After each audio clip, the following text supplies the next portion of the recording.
Welcome. In front of me is a Google Pixel 9a, and today I will show you how you can insert SIM card into this phone.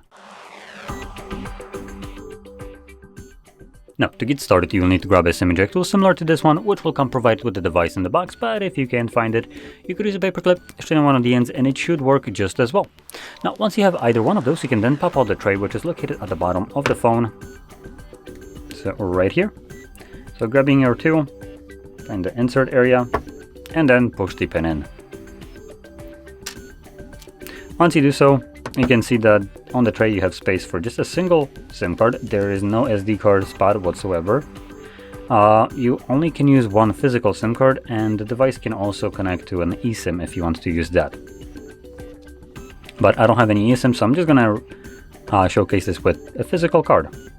So once inserted, it should start to work automatically, and I think it actually did. Let's see. We're gonna go into, oh, not this. This one? Yep, so you can see it's already connected. SIM, it's connected to Play, so it is right now working. The SIM card doesn't have any kind of SIM card pin on it, so it didn't pop up with anything. That's why I went in here to showcase this. But in any case, hopefully you found this very helpful, and if you did, don't forget to hit like, subscribe, and thanks for watching.